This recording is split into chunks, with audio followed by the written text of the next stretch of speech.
बहुत सारे अकादमिक कार्यक्रम कराए जा रहे हैं और हमारा विश्वविद्यालय पूरे भारतवर्ष के ही नहीं, विश्व के गिने चुने विद्वानों को भी अपने विश्वविद्यालय में आमंत्रित करने, उनके माध्यम से अपना ज्ञानवर्धन करने, अपने विद्यार्थियों के ज्ञानवर्धन कराने में सफल हो पा रहा है। और इसका पूरा श्रेय हमारे विश्वविद्यालय के माननीय कुलपति जी को जा रहा है। उन्होंने एक ऐसी व्यवस्था, एक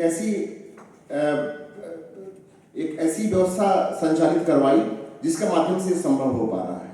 तो सबसे पहले मैं इस मंच से अपने माननीय कुलपति जी का अभिनंदन कर रहा हूँ, उनका स्वागत कर रहा हूँ। सर को इस कार्यक्रम में उपस्थित होना था, किसी कारण से सर अभी उपस्थित नहीं हो पा रहे हैं, लेकिन कल हमारे समापन समारोह में सर जरूर रहेंगे। उनका आशीर्वचन हम लोग को जरूर प्राप्त होगा। हमारे मंच पर भारत विद्या, भारत की संस्कृति और भारत बोध जैसे विषयों को लेकर पूरा अपना जीवन समर्पित करने वाले और भारतीय ज्ञान परंपरा के प्रवाह को अविच्छिन्न रखने वाले एक ऐसे तेजस्वी, ओजस्वी, मनस्वी, मनीषा के पर्याय सरस्वती के वरद पुत्र, नानाविध सारस्वत सम्मानों से सम्मानित पद्मश्री प्रोफेसर राजेंद्र मिश्र जी उपस्थित हैं। आप मंच की गौरव बढ़ा रहे हैं। आपकी उपस्थिति से हम सब अत्यंत प्रसन्नता की अनुभूति कर रहे हैं। मैं पुनः आप सब लोगों से चाहता हूं कि एक बार तालियों के साथ माननीय प्रोफेसर राजेंद्र मिश्र जी का अभिनंदन करें, उनका स्वागत करें। हमारे बीच हमारे अग्रज और छात्र जीवन से ही एक अलग तरह की प्रतिभा रखने वाले, समाज के प्रति समर्पित प्रोफेसर अनिल सौमित्र जी उपस्थित हैं। आपको अपने बीच पाकर हम गदगद हो रहे हैं। विद्यार्थी जीवन में हम सबका साहस रहा है। आपका मैं विश्वविद्यालय परिवार की ओर से, अपनी ओर से, मानविकी और भाषा संकाय की ओर से बहुत बहुत स्वागत करता हूं, बहुत बहुत अभिनंदन करता हूं। हमारे बीच विशिष्ट अतिथि के रूप में श्री श्रवण कुमार शुक्ल जी को उपस्थित होना था, वो नहीं हो पाए हमारे बीच। हमारे बीच संस्कृत विश्वविद्यालय काठमांडू से प्रोफेसर शांतिकृष्ण अधिकारी जी उपस्थित हैं। आप न्याय दर्शन के विशिष्ट विद्वान हैं।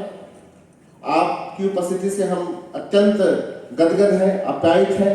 आपका मैं विश्वविद्यालय परिवार की ओर से, अपनी ओर से बहुत बहुत स्वागत कर रहा हूँ, बहुत बहुत अभिनंदन कर रहा हूँ। हमारे बीच विशिष्ट अतिथि के रूप में प्रोफेसर श्रवण कुमार शर्मा जी उपस्थित हैं। आपने बहुत संक्षिप्त आग्रह पर आने का हमारा न्योता स्वीकार किया, आप हमारे बीच आए हैं। आपका भारत विद्या पर, भारतीय ज्ञान परंपरा पर बहुत काम है। आपका विश्वविद्यालय में, मानवीय भाषा संकाय में स्वागत करते हुए हमें अत्यंत प्रसन्नता की अनुभूति हो रही है। मंच पर उपस्थित अन्य विद्वान और हमारे सामने बैठे सभी हमारे विश्वविद्यालय के शिक्षकगण, डॉक्टर विश्वजीत बर्मन जी, डॉक्टर बबलू पाल जी, डॉक्टर उमेश पात्रा जी, डॉक्टर तलवार जी, doctor Pankaj ji, doctor Om Prakash ji, doctor Vimlesh Kumar Singh ji, doctor बानंदे जी, डॉक्टर गोविंद वर्मा जी, कल्याणी जी, हमारे पीछे बैठे डॉक्टर मुकेश जी और आप सभी विद्यार्थीगण, शोधार्थीगण, मैं आप सबका इस कार्यक्रम में स्वागत करता हूं, अभिनंदन करता हूं। हमारे यहाँ संस्कृत में एक वैयाकरण है, उन्होंने पंक्ति कही कि एकः शब्दः सम्यक् ज्ञातः शास्त्रान्वितः सुप्रयुक्तः स्वर्गे लोके कामदुर्भवति। मैं अपनी संख्या को देख के थोड़ा सा निराश हो रहा हूँ, लेकिन मुझे ये विश्वास है कि यहाँ जो लोग भी बैठे हैं वो सभी के सभी सुधी जन हैं, विद्वत जन हैं और आपके बीच एक ऐसे विद्वान उपस्थित हैं।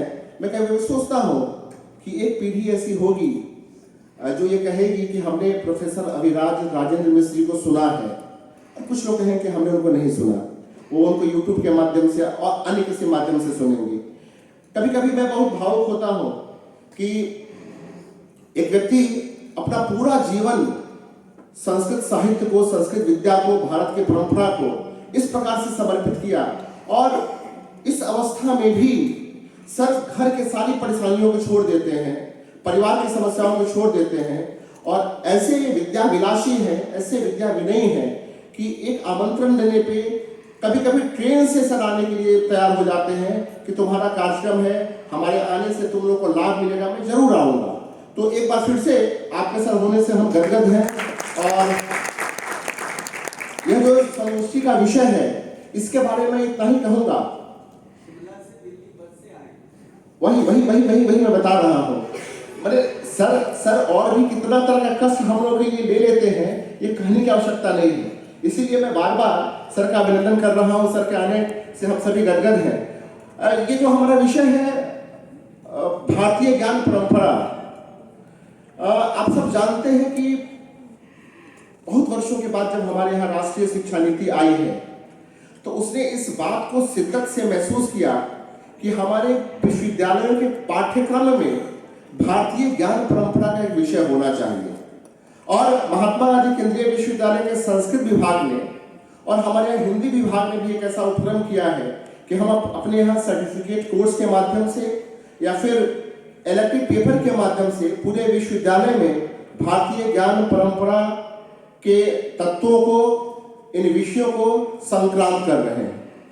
भारतीय ज्ञान परंपरा पर हम जब बात करते हैं तो ये जानते हैं हम सब लोग कि कम से कम 16वीं 15वीं शताब्दी तक, मुगलों के आने तक, हालांकि उनके आने के बाद भी बहुत सारे काम संस्कृत में ही होते रहे, लेकिन उससे पहले तक तो निश्चित रूप से भारत की जो भी विद्या है, वो चाहे किसी भी क्षेत्र की विद्या हो, आप कोई भी विषय ले लीजिए। कल मैं एक कार्यक्रम में गया था, कृषि वैज्ञानिकों का एक बहुत बड़ा सम्मेलन था। मुझे कृषि वैज्ञानिकों के बीच में आमंत्रित किया गया था। मैं उसके लिए बहुत फिट नहीं था, लेकिन फिर भी बहुत व्यस्तता कारण मैंने बहुत कुछ देखा नहीं था, लेकिन जाके अनायास ही मैंने अपनी बात वहां पे रखी। और जो मैंने अपनी बात रखी उसमें हमारे वैदिक साहित्य में, हमारे उपनिषदों में, हमारे बाद के उत्तर वैदिक साहित्य में इतने सारे तत्व थे, इतनी सारी चीजें मुझे अकस्मात मस्तिष्क में आती चली गई कि हमने कहा कि हमारी ये जो कृषि की प्रविधि है और कृषि की चिंता हमारे वैदिक ऋषियों ने भी की है, हमारे वैदिक चिंतन में ये सारे तत्व उपस्थित हैं। तो इन सब विषयों पे बहुत विस्तार से चर्चा होने वाली है। आप लोग तो हमको सुनते ही रहते हैं अक्सर, तो हम लोग फिर कभी कभी बात करते रहेंगे इन विषयों पे। आज मैं ये मंच हमारे सारे विशिष्ट विद्वानों को समर्पित करता हूं और एक बार आप सबका मंच पे सभी आगत अतिथियों का बहुत बहुत अभिनंदन करता हूं, स्वागत करता हूं।